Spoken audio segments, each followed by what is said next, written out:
jam hiire mon bandiraɓe sehilaɓe heɗotoɓe radio Jowol Sare en garti hande oɗo ñalawma alhamis hawri ko 30 lewru novembre hitande ujunnaji 2023 habaruji mon e ɗemgal Pulaar titruji mon ɓurɗi mawnude ko toon to New York on cour d'appel mo paɗanoɗo ma haal ko fati yamirore waɗanode Donald Trump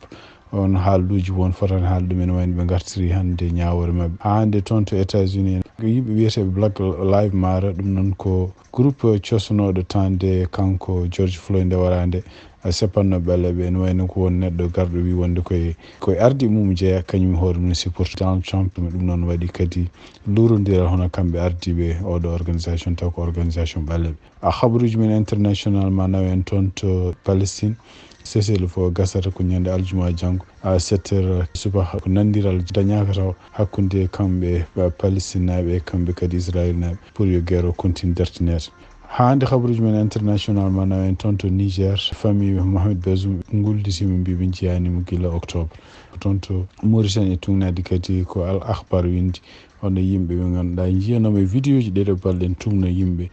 toon to Seydi Baɓe nanggama ɗum noon ɗum titre uji men ɓurɗi mawnude oɗo journal ma garte datuji muɗum joni siftinde on tan hande ko aljuma 30 lewru novembre hitande ujunnaji 2023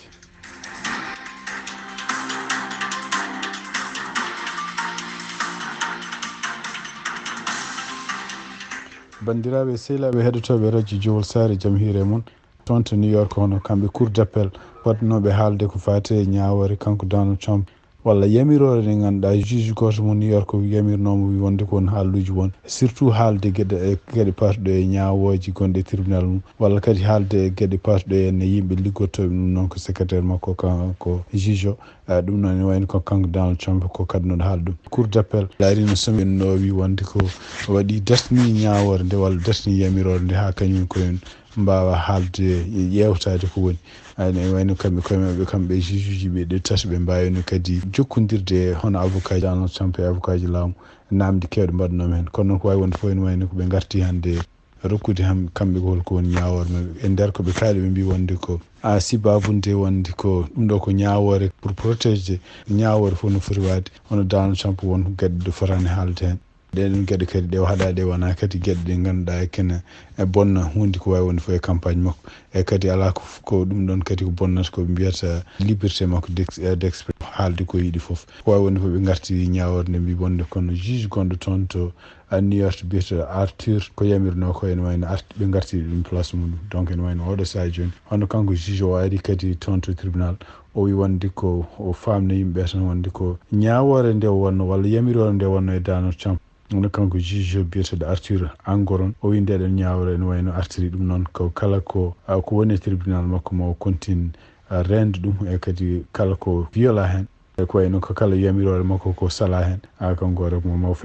fof hen laabi makko ɗum noon ko ɗum waɗi hon goto e avocat ji makko kanko Donald Trump biyeteɗo Chris Kise o wi wonde ɗum ɗo ko hunde nde ganduɗa henne ko ñalawma mo moƴƴani e wonande loi leydi kono e wayno ko ɓe paami ɗum ɗon hono kanko juge on kadi o faami o wi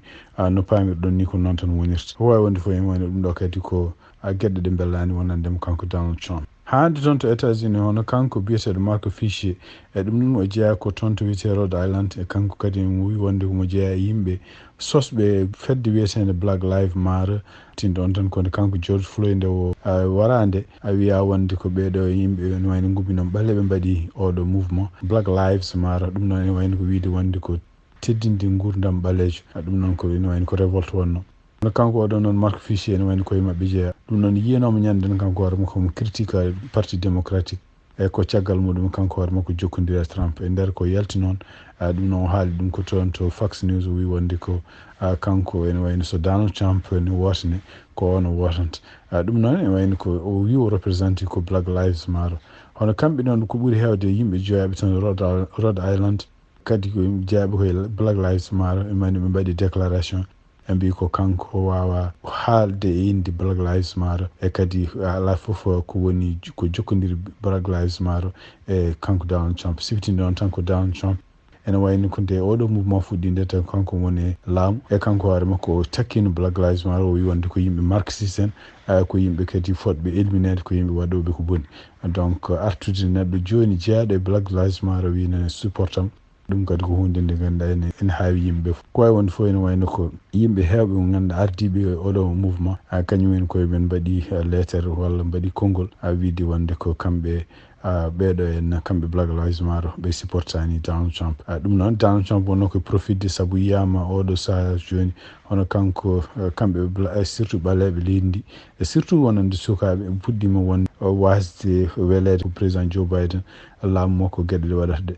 ko ɗum waɗi kanko Donald Trump wonno ko profitde pour ƴewde kadi beele omo sara ndeɗo fedde walla kadi omo naata e muɗum ko taw won yimɓe ne supporta mo beele kadi omo wawa artirde ɓaleɓe ko wawi wonde fof ene wayno ko lurdodiral hakkude kamɓe ardiɓe e ndeɗo fedde wiyetede Black Lives Matter. Kabaruji e ɗemgal Pulaar e radio Jawol Sare. Habaruji men international puɗɗoɗen ko toon to Palestine e wayno ko cessez-le-feu nandiranoɗo gonnoɗo hakkude kamɓe Israël naaɓe kamɓe kadi Hamas haɓoɓe toon ɓe e wayno gasata ko janggo aljuma ɗum noon gasata ko aljuma hedde 5 du matin ɗum noon ko heure GMT tungnaade kadi no ɓe kaaliri ɓe mbi wonde so tawi nanodiral ngal jaɓa artani no wurno e so tawi kadi kamɓe Israël ɓe jaɓani kadi wasde continde haare maɓɓe par ce que ɓe continue ɓe tungnaade kadi e konngol gummingol to kanko diplomate américain biyeteɗo Anthony Blinken o wi wonde Israël koko continde haare muɗum o wi ɗum noon so ɗum ɗo fof waɗani ene wayno ko jaye ko bone mawɗo jogor wonde toon ko wawi wonde fof ene wayno ko yimɓe leyɗele kewɗe ene jeeya hen États-Unis ene jeeya hen Qatar Égypte ene jeeya hen kadi kamɓe Palestine naɓe e Israël naɓe ɓe goni hande koye kaldigal ƴewde holno ɗum ɗo holno wawi ɓeydirede ɓeydanoma toon tugui hanki ha aljuma janggo ɗum noon ko aljuma janggo à 7h heure local toon to Jérusalem ɗum noon hawrata ko 5h du matin ñande aljuma nde ko nden kadi ene wayno ko oɗo cessez-le-feu o dartoto eyyi ɗum noon ko anda joni tan ene wayno ko kene wona capantato Palestine naɓe goppama hande e oɗo ñalawma taw ko Israël nen cogno ɗumen donc tugnade hande Al Jazeera ko wi wonde ko capantato Palestine naɓe goppama toon taw ko ɓeɗo gonno kadi koye kasuji goni toon to Israël ene wayno kam Hamas kadi mi wawi woppude yimɓe jeetoto ɗum noon ko hande ɗum noon ko fof ko gueɗe ɗe ganduɗa en oɗo saha joni hawnaki wawata wallude deeƴere wonde toon nde continue par ce que tugnade kadi jaydiyankoɓe surtout ɓe CNN ɓe mbi wonde ko ene wayno Israël ene faami wonde ko Hamas wawata dañde ɓeɗon yimɓe sukaɓe foof ha pour ñande fof ne wawa addude yimɓe pour beele ko wiyete cessez-le-feu ne continue tinno on tan wono kamɓe Israël ɓe mbi ko tant que Hamas ene continue ñande fof ne adda yimɓe ɓe ne oppa ɗumen ene wayno ko kamɓe koye maɓe mbawa continde dartinde perlaji walla dartinde bombardement ji siftinde on tan e tugnade kadi habaruji gummiriɗi ɓe mbi wonde kene wona tugui tan guerre o fuɗɗi toon hakkude mabɓe kamɓe Israël e Hamas ɓe mbi wonde kene wona temedde donc tugnade Al Jazeera ko reporte ɓe mbi ko tugui hade nde fuɗɗi ñande jeeɗiɗi lewru octobre ha oɗo saha joni ɗo gonɗen ɓe mbi ko ujunnaje 3 e temedde 3 e capanɗe jeenayyi Palestine aji kañum woni naggama toon to West Bank ko ɓeeɗo foof ko ɓuuri hewde hen ko sukaɓe e kadi ko miniruji tugnade noɓe kaali mbi wonde ko a tugui tan alhamis ɓenno tugui tan alarba ɓennuɗo ha fayi alhamis ene wayno ko Israël kadi mbawi nanggude kadi ken wona capannayyi e neɗɗo goɗɗo ɗum noon kadi ko gueɗe ɗe ganduɗa toon to West Bank noon siftini toon ko toon autorité Palestine woni e toon kadi ɓeeɗo ko gouvernement mo Palestine kaldowo Israël ko wawi wonde fof ene wayno tugui hade nde ko fuɗɗi faade joni hande ɓen continue hisade mbi wonde ko 15 ujunere neɗɗo Palestine aji warama toon to Gaza donc siftinde on tan ene wayno ko hande ene ɗamina ha wonnaki kaldigal ngal ma wot ko jibin pour ko fati cessez-le-feu beele ɗum continue kono e tugnade konngol makko kanko Anthony Blinken o wi wonde ko eɓe ɗamini Israël ma continue bombardement ji ma continue haade nde woni e muɗum nde kono noon ha hande ɓe continue kadi ñagade Israël yo continue wawde protège civil en oto waɗa ɗumen e surtout yen civil en wonɓe oɗo saha joni toon to koɓe mbiyata habaruji men international hande toon to Niger e tugnade kadi ko journal biyeteɗo Figaro windi on wayno ko kamɓe famille Mohamed Bazoum ɗum noon ko gardinoɗo leydi Niger ha ɗiɗo duuɓi foof e kadi mo laamu muɗum yandina ñande 26 lewru juillet ɓe mbi ko guila ñande 17 octobre kamɓe ɓe mbayri nande ko fate kanko président Mohamed Bazoum e galle mo joom suudu makko e ɓii ko gorko donc ene wayno ko tugui nden ha oɗo saha joni ɓe gandanama siftinde on tan ko kamɓe kuura walla ñaworde CEDEAO ɓe ponno ko rendude hande alhamis pour ƴewde jaabade hono kanko complainte mo waɗi kanko Mohamed Bazoum sibabunde won no nanguira noon lebtirte toon to kaso to e sibabunde kadi laamu yimɓe ɓeɗo militaire ji laamiɓe toon to Niger wiide yidde forsudem yo signine ko wiyete démission makko kanko saliɗi signinde donc andaka taw holo kamɓe CEDEAO koɓe pellis siftinde on tan ko CEDEAO kañum hoore mum menacé no Niger wima hutoro doole pour ittude walla artirde laamu kanko Mohamed Bazoum andaka noon holko CEDEAO woni muɗum oɗo saha joni e surtout kadi ñawore so tawi mbawi ñawde holko ɓe jogori ñawde ko fati Niger siftinde on tan ko Niger guila 26 juillet ha oɗo saha joni hono kamɓe ardiɓe gouvernement militaire on surtout e kanko général Abdourahmane ala foof organisation walla ala foof hohoɓe aduna hen ɓe keɗani haala muɗum kono ene wayno ɓe continue jokkodirde dumunaji ɓen ɗi hono Burkina Faso e Mali ene wayno koɓe wadduɓe fedde pour défendre goto fof défendre goɗɗo on so tawi goɗɗo on yanama